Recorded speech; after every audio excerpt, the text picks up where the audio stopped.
What's up, you guys? Welcome back to Simone with the Sports. Lord Brunson here. Welcome back to his page. Yes, sir. Brunson, we just wrapped up the first preseason game. We got a preseason game Mhm. this week. Wrapped up our joint practices with the Browns. So we just had our second joint practice with the Browns. Reed Blankenship, 2 interceptions. It seemed like Right. he had 2 interceptions today, multiple sacks yesterday from Jalen Carter, strip sack today from Josh Sweat. What are you the most excited about after the Browns joint practice?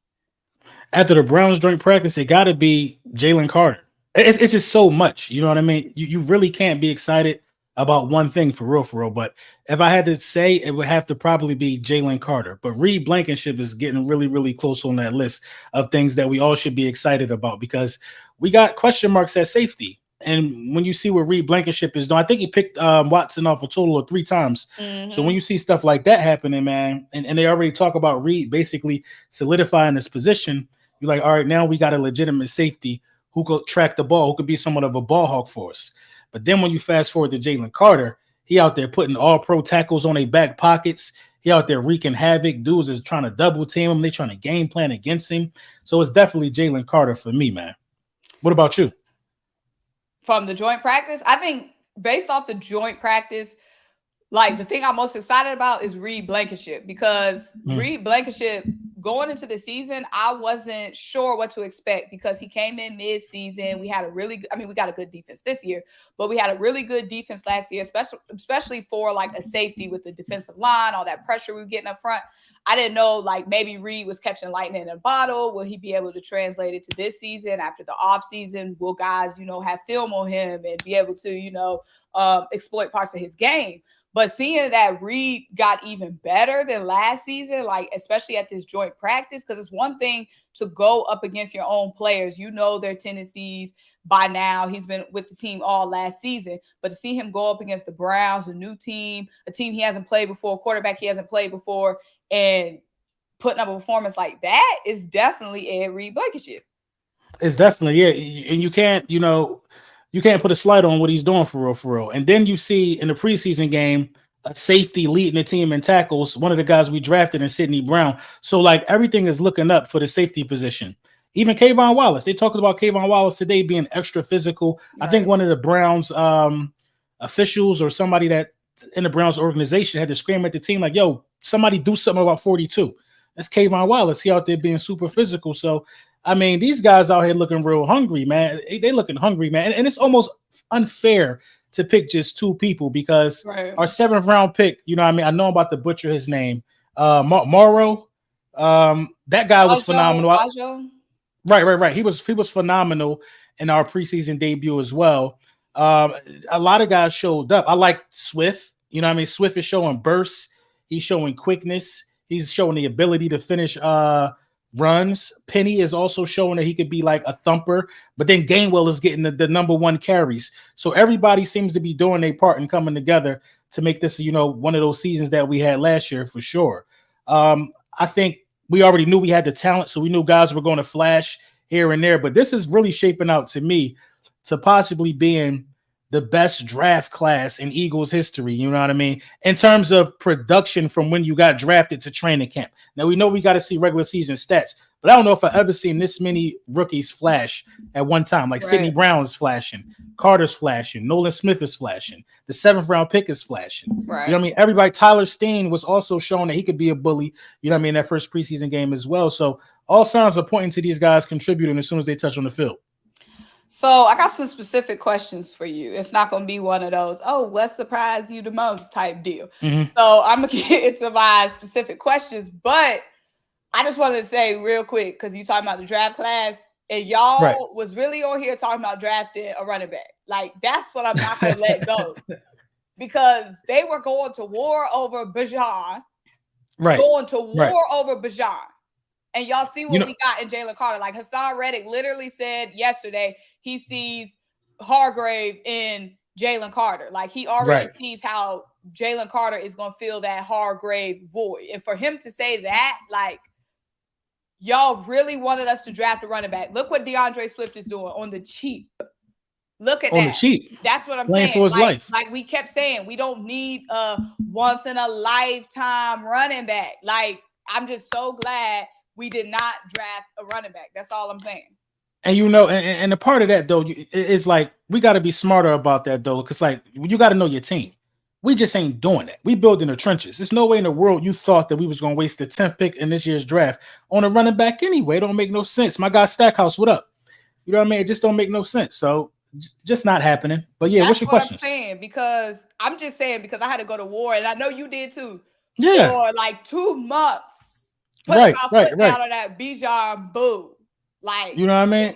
and so they were so quick to, and they also were so quick to say, a lot of people, that Bijan is generational, but it's looking like Carter is looking generational to me. You know what I'm saying? Carter's looking real generational. I ain't heard nothing out of Bijan in camp, actually. Except that my name is Bijan and not Bijan. That's the only thing I heard from him. Oh, that's what he said? Oh, it's Bijan to me. I mean, but I respect your name. All right. Let me get into my question. So we already talking about Jalen Carter. So let me go with this one.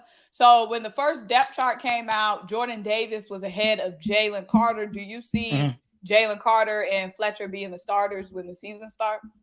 Right. As far as Jordan Davis goes, I think if I'm building my depth chart, Milton Williams is ahead of Jordan Davis. And that's not a knock to Jordan Davis. We just real deep right there. You know what I mean? And Milton has, flashed in real small sample and real small opportunities, I should say, instead of sample sizes. So I think that they're going to end up starting this thing off with Fletcher Cox and Jordan Davis. But I think that you're going to see a lot of Jalen Carter, because Jalen Carter is more of a 3 tech. Is it the 3 tech is the smaller guy like Hargrave? So he can come in, in those pass rush situations, as opposed to like those first downs and stuff like that, where teams most likely run. That's where you'll see more of Jordan Davis. So Milton Williams ahead of Jordan Davis. Does that make you worried though? Because Jordan Davis, number 10, number 9 pick? No, it doesn't make me worried at all, because it just speaks volumes to the talent that you got. Milton Williams was a dog at La Tech. You know what I mean? Milton Williams is a dog. La Tech, that's what y'all call it? Ain't something, what is it? Whatever tech, wherever he came from, he was a dog over there. I think he just was in a bad conference. So, I mean, yeah, I got Milton Williams over him. You know what I mean? Jordan Davis, he not trash, but he just Jordan Davis is more of that. When you perceive something with he not trash, but he not because we don't understand the real difference though, Simone. Like, so people are down on Mozzie Smith right now, but you got to understand what Mozzie Smith is here to do. He's here to stop the run. He's like I'm getting it wrong. He's the defensive tackle. I think the 1 tech is the guy that's the bigger guy, the guy that's here to stop the run. You know what I mean? They got specific roles for these guys. You know what I'm saying? That's Jordan Davis's job, to stop the run. He's really effective at that. You know what I mean? It's just flashier when you see a guy like Jalen Carter, who got the quickness in the feet and who could move around like an Aaron Donald. You know what I mean? I think Jalen Carter is going to end up being able to move all across the defensive line at some point in his career.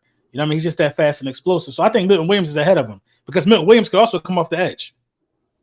So sticking on the D-line, what you think about Barnett? You think he's going to end up getting cut? Yeah, he out of there, man. He's a liability. He a hothead. We ain't got time for that. We trying to win championships. You know what I'm saying? We definitely trying to win championships. My guy, Craig Calloway, what's up? What up, Craig? All right, so next. What am I going with next? Okay, so do you think the defensive line this year, and we're in preseason, you know what I'm saying? Like, the guys is popping off early. The young talent is popping off early. Do you think this line could be better than last year with the addition of Carter, with the addition of Nolan Smith, and the depth that we have at defensive tackle versus last year with the later round picks and Milton Williams popping off too? I do. I think this defensive line could be better. It's all predicated around if we can get that push up the middle. And I think Jalen Carter is showing right now that he can, he might not have the sack total that a Javon Hargrave would have, but he's showing that he's going to be a problem in that middle. Like it ain't always got to be sacks. If you can get that pressure up the middle, you can.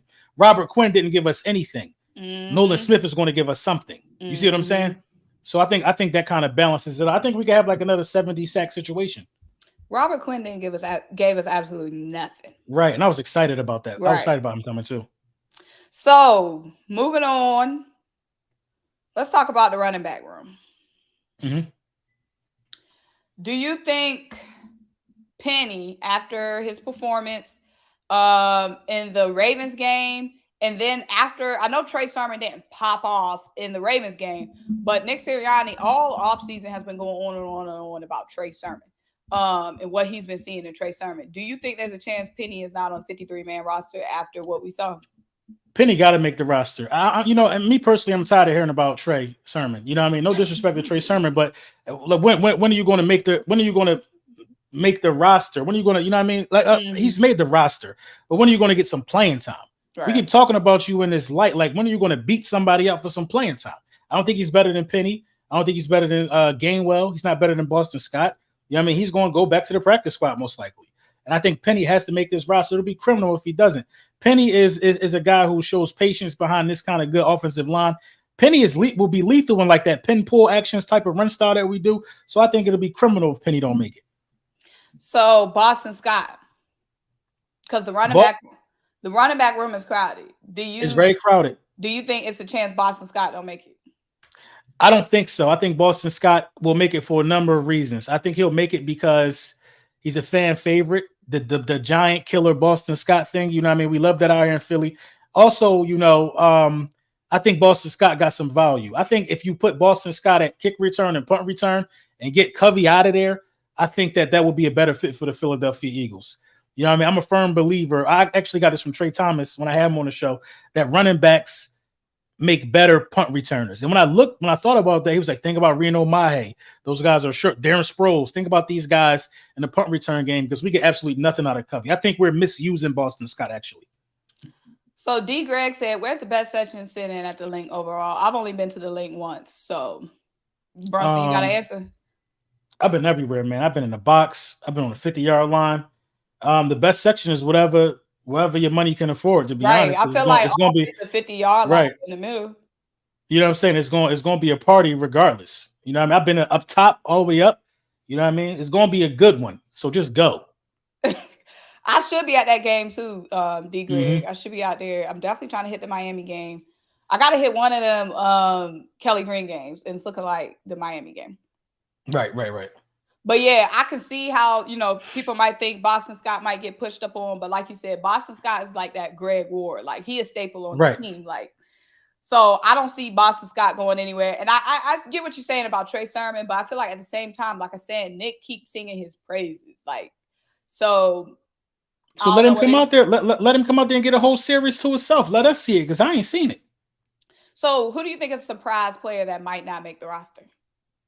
That might not make the roster? Greedy Williams.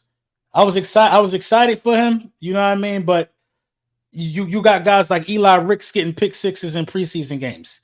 You got Mario Goodrich playing good.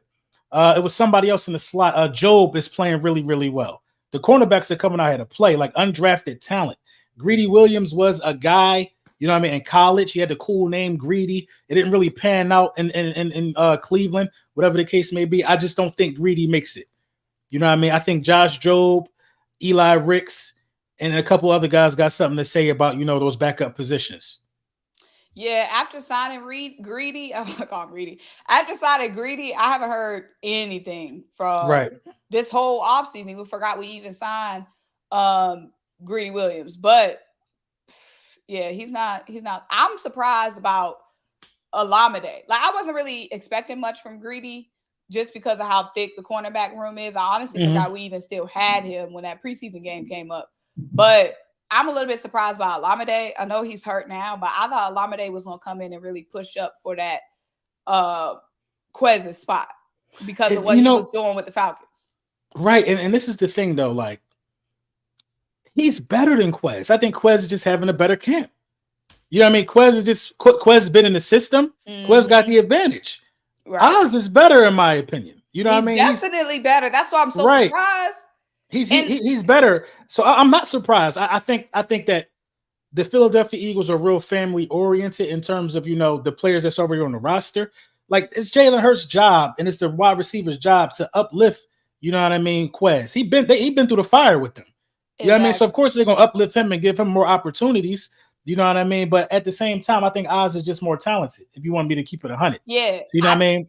And yeah, he's definitely more talented and definitely proven. Like it wasn't just one season. He's been doing this over seasons, with a less capable quarterback, with a less capable offensive line, and putting Right. up the same numbers, but just way more consistent route running, way more consistent with his hands, with contested catches, Hmm. all of that. So I think, like you said, I think it's just him coming into a pre-established offense. It's already Quez, Devontae, AJ, Dallas Goddard, Jalen Hurts. They already got all that connection.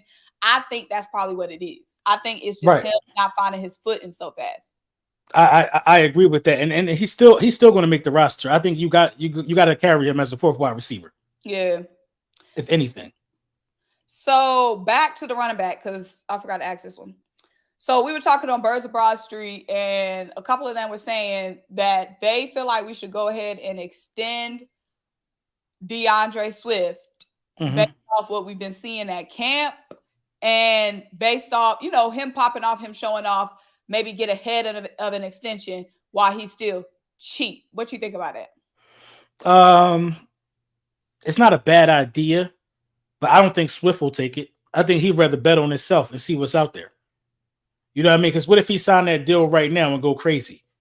Now you locked up. Now we're gonna be in a fight with him because he's gonna want to restructure. He's not gonna want to report. He gonna think he's worth more. You know what I mean? So I'll just let it play out, and I'll let him hit the market. You know what I mean? Because he got to show us that he could play. He could play goddamn 14 games or something. Something. You know what I mean? He got a lot to prove for real, for real. So I wouldn't do it off the health history alone and just how fast these running backs come out. So I see the argument for it, but I wouldn't do it. Yeah, I agree. I'll say the same thing. I'm not paying DeAndre Swift off just what we've seen at practice. We got to see that in an actual game. Like it's one Right. thing to do it in practice, and then two, the health concern long term. And if we're going to pay and extend um DeAndre, we might as well have paid and extend Miles Sanders. Like, why would we go ahead and jump the gun on paying a running back when we already see, we can have a couple of cheap running backs because we're already a committee anyway. Mm-hmm. So I'm not paying DeAndre Swift. I'm not extending DeAndre Swift, not at all based off anything he did during the preseason and during no pads.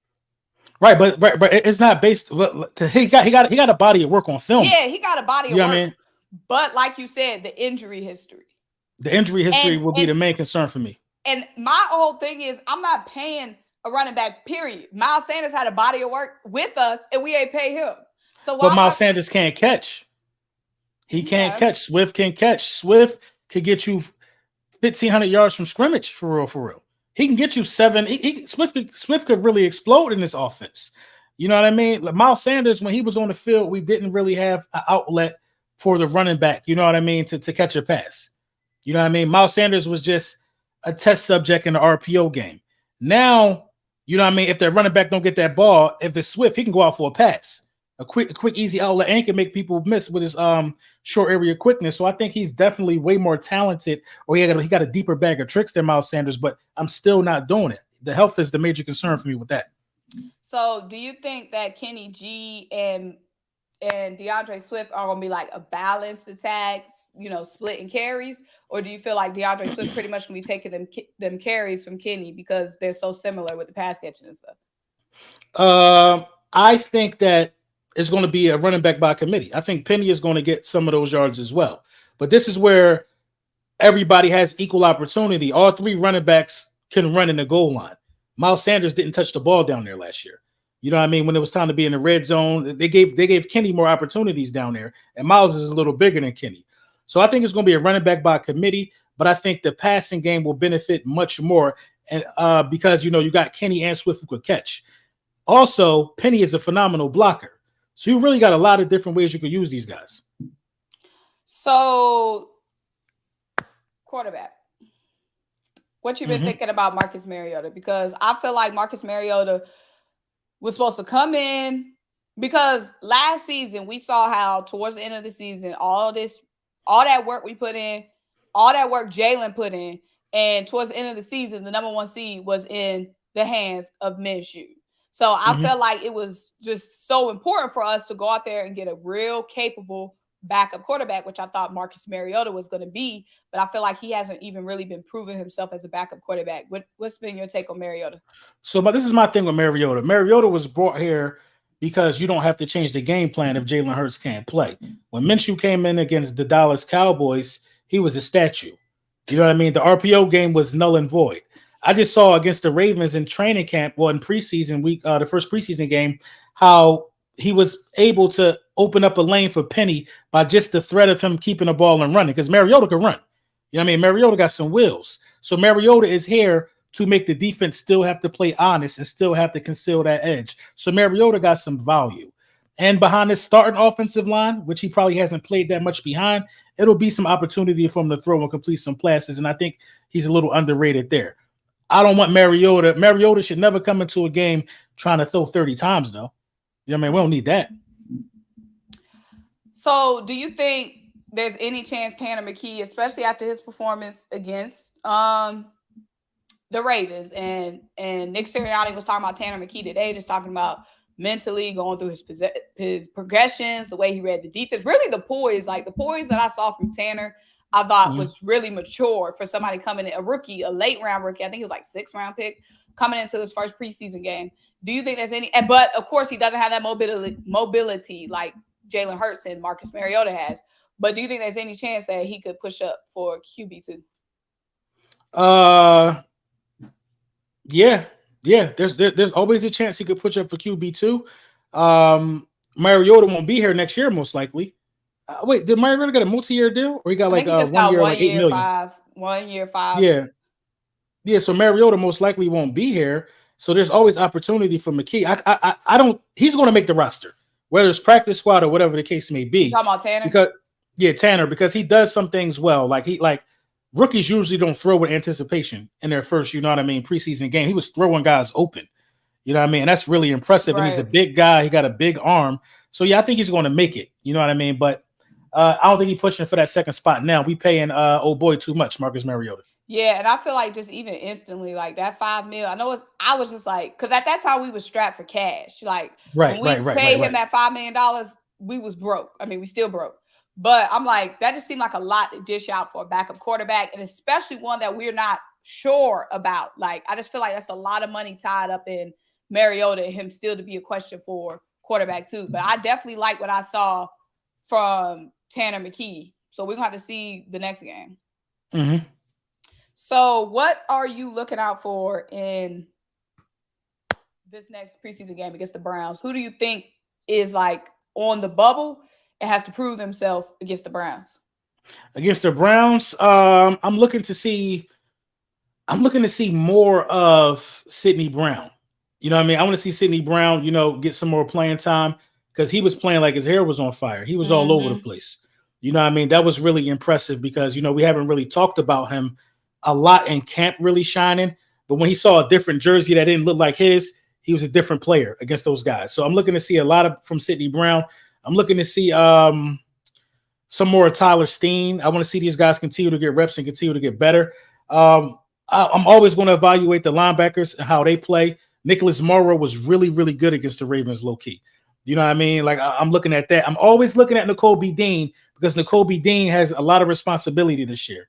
So I'm looking at Nakobe Dean. Jordan Davis is another guy. Jordan Davis, he ain't falling out of favor with me yet. Oh, you already called him trash, low-key. No. He ain't falling out of favor yet, but it's guys that just appear to be hungrier. I will say that. Milton Williams appears to be hungrier. But I feel like with Jordan Davis, one of the big things with Jordan Davis was the conditioning. And the fact that he's already came in, first of all, acknowledge the fact that he needed to work on that conditioning.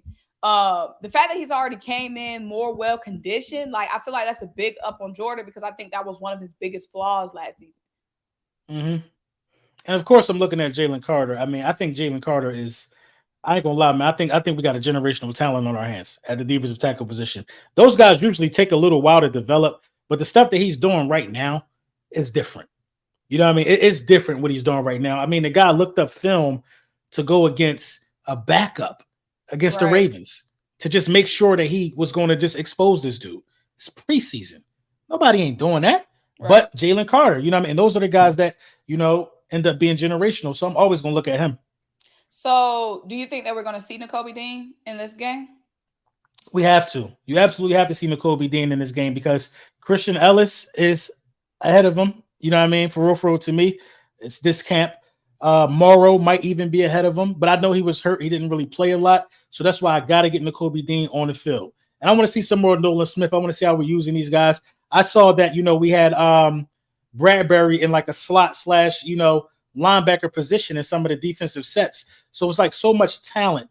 And the Philadelphia Eagles are always looking to put guys in different places. I just want to see the defense for real. Like I have no concerns about the offense at all. You're not going to be able to do much against Devontae Smith, Jalen Hurts, AJ Brown, Dallas Goedert, this offensive line, period. I don't care who you put out there. Like these guys are going to be able to move the ball. This defense is what's really going to help us win a Super Bowl, if anything, if this is the year to do it. So do you think there's a chance that Nakobe is not starting when the season starts? That's tough. That's tough, because I'm thinking about it. I'm thinking there is a chance. This is why I say that. Like, I feel like Nakobe obviously did get on the field last year, barely got on the field when he did get on the field. And then getting injured during this preseason, that's another setback, I feel like, for him. Right. So this offseason, we haven't even really seen Nakobe Dean. We haven't even really seen where we're going to get out of Nakobe Dean because he's been hurt. But that's our fault, though. That's our fault as an organization, right? Because we should have threw him in the fire last year. I understand we had the two guys on the 1-year deals with Kazir White and TJ Edwards. They were both on 1-year deals. So you want to get the most you can get out of those players. And so they can go get new deals, which they did. But you got to throw your guys in the fire. I feel like the Dallas Cowboys do a good job of throwing rookies in the fire. So you know what you got. You know what you're working with. We still don't know what we're working with. He got to get out there in the field. So he got to start week 1. He got to start week 1. We got to figure out what we're working with this guy. I feel like we got to see what we're working with him in these preseason games. Like, first. No, facts. Now, he was real good. Listen, he got some good tape, though. I will say that. He got some good tape. Yeah. I just feel like the sample size has been small this offseason. It's very small. One thing I did notice is that he's really good when he's playing closer to the boundary. You know what I mean? On that hash mark. That's my whole thing with Marcus is, he got the legs, but nobody is scared of him putting the ball in the air. So when everybody keeps saying, oh, he's similar to Jalen, he got the same, he can run. That's it. Like Marcus putting the ball in the air is scary hours. It's terrifying. Minshew couldn't throw and couldn't run. All Marcus can do is run. Like at the end of the day, you got to throw the ball. You do. I mean, listen, man, if you really want to go for it, I'll go grab Cam. Cam old now, though. But Cam could throw. He still could throw the football.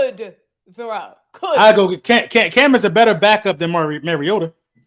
Cam is what, 40 now? How old is Cam Newton? He been laid up on YouTube doing podcasts, smoking cigarettes, drinking that brown liquor. Cam ain't ready to come into no game. With a silk scarf on? Wait, let me see. Right. Cam got his ankles out, podcasting just like us, drinking some brown. He ain't ready. He not ready. Cam 34. He 34. I just don't think Cam got it anymore. Cam old, bro. And Cam been doing some old man things. Like, I'm telling you, ain't see him on YouTube. Like, Cam not ready. No, I ain't see him. Hold on. He got old as Marcus Mariota. Mariota got to be old too, though. Now, Simone. But he got Cam old. And remember, Mariota wasn't doing anything. Cam got those Cam got hits. Oh, Mariota only 29. The wear and tear on Cam too, though. Like, keep that in mind. The wear and tear on Cam is not the same as the wear and tear on Marcus Mariota. That's true. I didn't know Mariota was 29. Yeah, Mariota is still youngish. I mean, he's younger than Cam, but absolutely not. Ain't nobody bringing in no Cam Newton. If you say that 2 years ago, maybe, but I feel like he hasn't been working out. Yeah, he probably hasn't. Yeah, that was crazy. But I'm scared of Mariota. I'm scared of Mariota. That's what I'm saying. And people keep saying he's similar to Jalen. No, because Jalen can throw. All but you don't have, do is run.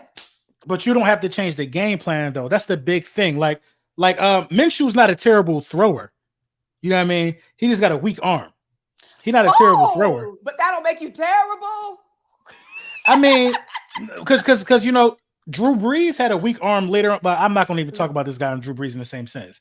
Minshew, Minshew had a lot of problems because he was trash. Minshew wouldn't even throw the ball. I remember in the Saints game, he wouldn't even get the ball off. I was begging Minshew, just give him a chance. Right. We know A.J. Brown can make a play on a bad ball. We know Devontae Smith can make a play on a bad ball. Minshew wouldn't even get the ball out of his hands. He wasn't running. He was just flustered. Exactly. Minshew was flustered. That's it. So, and Mariota can't throw the ball, period. Right. I don't know what we're going to do. But this what we got to focus on, though. We got to focus on not having so many design runs for Jalen Hurts to mitigate injuries, so we don't have to worry about ever seeing Mariota unless we're blowing somebody out. But if we don't have the design, the thing that makes Jalen great is the thing that makes Jalen amazing is the threat with his legs. If we take that away, that's taken away from his game. That's taken away from. You got to let him play. I agree. You got to let him play. You got to let him play his game. And we got some 25 tough teams this season. Like when we were relying on Minshew, all we needed Minshew to beat was the little boys or the Saints. Two busted teams. I mean, I'm always call little boys busted. But come on now. I agree. This schedule, there's no week. I think the schedule only gets brutal after week 10. I think up until week 10, I think everybody is fooled. Yeah. I swear we're gonna be like 9-1. But usually you're not worried about injuries until later in the season. That's true. Where he at on YouTube with us? Where's Cam Newton these days? But okay, we was in the middle of Nakobe Dean because I got thrown off. I feel like people assume, and I'm not saying he can't be. Again, we saw flashes. We definitely saw flashes. Right. But I think people assume Nakobe Dean's just going to come right in, sit right down, pop off, be amazing. But I think they're trying to force that because he was a third-round pick, because he should be next in line. Like, all of that should be happening in a perfect football world, right? I don't think that's the reason why. This is the Buckus Award winner. He was the best linebacker in football. You know what I mean? That is why. But he was he was also deemed as small. Not saying he is, but we have seen greatness from Nakobe. We've seen flashes. Right. But he was the Buckness Award winner. Buckus. But also on his scouting tape, what was there? Small. Right. Injuries. Mm-hmm. And playing on the best defense in football. But he was the commander-in-chief on that best defense. All I'm saying is we need to see some more film on Nakobe Dean before we assume he's going to jump in and run this ship. He got to play the whole first half. He has to play the whole first half Thursday. He does. Or whenever we play, he got to play the whole first half.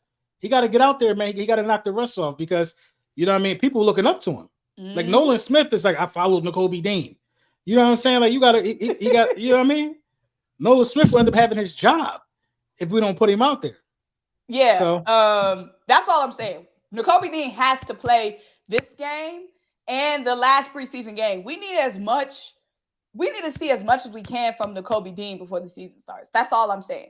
He's been really good in his small sample size, but a lot of other players have been really good in a big sample size against the Brown. Like Sidney Brown popped off, before the draft. He had hype, came in against our team, really good.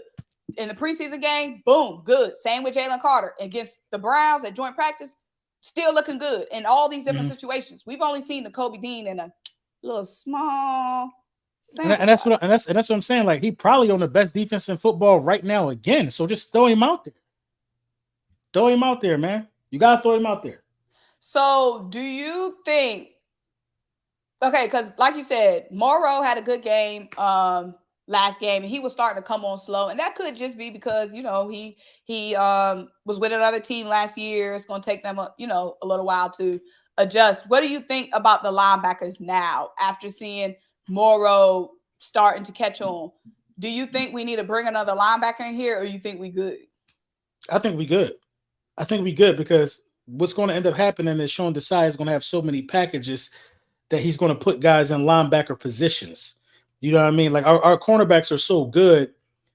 They're looking at moving James Bradbury to like a big like a big 3 cornerback situation to where we'll play a little bit of linebacker. Bradbury could tackle. You know what I mean? You even can move Nolan Smith around. We've done that a couple of times in camp as well. You can have Nolan Smith playing off the ball as a linebacker. So I think we're good, man. We got a lot of versatile players. Yeah, I think we're good at linebacker. And I'll be hearing so many people in my comments talking about, oh, linebacker. Oh, we going to get exposed. We going to get ripped apart, yada, yada, yada. First of all, there's no team in basketball, football, probably any sport where every position group is elite. Like, right. We can't expect to have an elite defensive line, an elite linebacker group, an elite safety group, an elite cornerback group. There's going to be a weak link somewhere. Like, we have enough talent around the linebackers for the linebackers just to be good. You know what I mean? Like, we don't need to be panicking and worrying just because we don't have an elite linebacker core. The pressure that we're going to be getting up front, the lockdown, Bradbury, Slade, Maddox, we see what we get from Sidney Brown. It's okay for us to be okay at linebacker. I'm not worried and sweating about linebacker. There's so many people in my comments acting like the season going to come to ruin because we got some okay linebackers. The thing is, we don't have a lot of them that are known for covering. So if we don't get the pressure there, you know what I'm saying? We could be smoked. We get our boots smoked in the middle of that field. So then why you say we good? Because you just said we good. Because I feel like the pressure is going to be there. I feel like the scheme. I feel like we got to see the scheme, Simone. We ain't going to see it in preseason. I feel like the scheme is going to help a lot. So you feeling confident in Desai? Yeah, I'm feeling confident in him. You can't mess this up. Gannon is trash. Right. He went to the Super Bowl. You can't mess this up. It's way too much talent to mess up. Yeah, I feel like you gotta be terrible to mess this up. I mean, one thing I know is you ain't about to be bad. You know what I mean? You ain't gonna miss the playoffs. It's too much talent.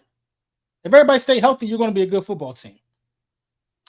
That's what I agree. I feel like you had to be in what Gannon was terrible to mess this up. We got too much talent on this defense. Like too much talent on. So what was my last question? Kavon Wallace. Kevin. Because that is the biggest thing. That's the biggest surprise to me. Like this whole offseason, Kavon scaring people. Kavon got coaches on the sidelines worked up. Kavon Wallace, who we used to hold now or never. That's what I'm saying. So at first, when like camp started, I was thinking Kavon Wallace was a fluke. Like, oh, why is Kavon working with the ones? I'm like, seniority, whatever. But Kavon really been showing something at camp. I think that's the biggest surprise. Do you think that Kavon Wallace could be getting some more playing time this season? Like, how involved do you think Kevin gonna be in this defense? I think he's gonna get some playing time. I think he's gonna get some meaningful minutes this offseason. I think that he potentially is also going to become our special team ace because we did lose Sean Bradley. You know what I mean? That's going to be a hit for the special teams room. Kavon Wallace was pretty good, you know what I mean, solid on special teams as well. But Kavon Wallace is a guy that needs to play with the defense for real. And I think the more reps he gets, the more his confidence will grow. And I think he's feeling some type of way. You bring in Edmonds, you know what I'm saying? Reed Battleship getting all this love. You know what I mean? You draft Sidney Brown right in my face. I've been here 4 years, or whatever the case may be. So I think he's hungry. You know what I mean? I'm rooting for Kavon Wallace, actually. What do you think about Quez? Because Quez kind of in the not as much as Kavon, but Quez had his down year. He obviously heard the smoke on Twitter because he tweeting and was blocking people. What do you expect to see from Quez this season? You think he making that jump? Oh, wide receiver 3. Well, it's no jump he can make. I mean, he's not going to be. No, I mean, you think he's going to be better, not a jump over AJ and Devontae, but do you think he's going to take a step to improve? Like, do you think he's going to be looking better than last year? He don't have no choice because the heat already on him.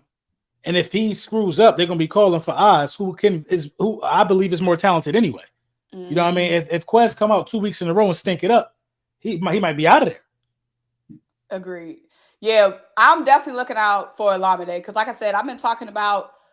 I was talking a lot, hyping up Olamide a lot. So I'm gonna have to start seeing something from Olamide, especially since I feel like the newcomers that we brought, non-drafted players, but like the free agents that we brought in, a lot of the free agents wasn't really hitting on nothing. Like Nicholas Morrow just started to hit on something, but like Terrell Edmonds, he wasn't. DeAndre Swift, obviously, but Terrell Edmonds, we haven't seen a lot from. Penny, we haven't seen a lot from.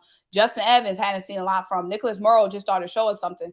So Olamide was one that I was really gunning for, but he was looking like early on, and you playing with your quarterback from last year, so you can't say you're not familiar. Was he hurt? Was he hurt during the preseason game? Yeah, he recently got hurt. I don't know when he got hurt, but recently got hurt. My guy Rod, what's going on? What's good, LB? You still traveling to Dallas for the game? Love my hurt season. Go ahead. Shout out to you, bro. Yeah. I'm pulling up. You know what I mean? Some people want to see me. You know what I mean? So I'm pulling up. So what games you going to? I'm going to the Dallas game in Dallas. I'm going to the opening day at the Link. You going to the opener? Yeah, I'm going to. I just got my tickets. It's just opening day. It's just opening day though. Like the Vikings, I don't want to see them opening day, but it's opening day. I'm trying to go to Miami. I want to go to the Bills game. Oh, you going to all the games? It's so many good teams we play. I've never seen Josh Allen. You know what I mean? Right. I've never seen Tua. You know what I mean? Think about this. The 49ers were talking crazy. I gotta be at the 49ers game. Right. I feel like I want to see the I want to see Washington, or I'm going to be in Washington for the Washington game. I'm gonna go to a couple. But I'm also going to do more streaming of the games this year as well. The ones I don't go to. Oh, like live home. See, I can't stream from home because I can't do it either. I'll be too crazy during the game. Like people would think I'm insane. Like I'm gonna have big cups of drink. This is gonna be ridiculous, but I'm gonna do it this year. They've been asking me to do it. I can't even exploit myself like that because if we, I think me and Philly might gonna co-stream a bunch of the games. So I'm gonna have him. I gotta give him a breather, man. Talking for 4 straight hours is wild. So you know what I mean? We're gonna bounce it off. That's what I'm saying. That's a lot of work. Like it's wild. It's a lot of work. Remembering to entertain the stream, but you also trying to be locked into the game. Right, and you know, all I know is our supporters, they really like when we do that type of stuff, though. So it's really for them at the end of the day. But yeah, I'm with it. Yeah, right now I'm going to the opener. I was trying to decide between Bills and Dolphins because I want to go to at least one of the Kelly Green games, but I'm pretty sure the Dolphins is prime time, and I don't think the Bills are. So I'm going to the opener, Dolphins, and of course the 49ers. Yeah, that's gonna be lit, man. All right, y'all, we out of here. Appreciate y'all for jumping on the stream. Make sure y'all go subscribe to Lord Brunson if you haven't already. Sir. Make sure y'all check him out on Twitter because that's where he the most active. Hey, I'm gonna stay off there at some point. No, you're not. Make sure y'all subscribe to me, Simone. That's with a Y, y'all, not an I. SYMONE with the sports. But y'all, until we talk. Oh, somebody say you got him blocked. Why you got him blocked? He got me blocked. Who you? I got you blocked on Twitter. You probably did something goofy. My guy Silas, what's up, Silas? Thank my guy for the super chat. I see my guy Silas in the building. Who is that? This one? No, that's my guy Rod. Silas. Yeah, King Solomon. Oh. Yep, he sent 2 of them things. My dog, man. All right, y'all, we out. He said all I said was free Hightower. Oh, that was a long time ago. I'm gonna unblock you, bro. EC1 said you got him blocked on YouTube. I got you blocked on YouTube. What you do, bro? You got like that's what I'm saying, bro. I ain't running around here just doing this to people for no reason. What you do? I've been said I was gonna unblock you though.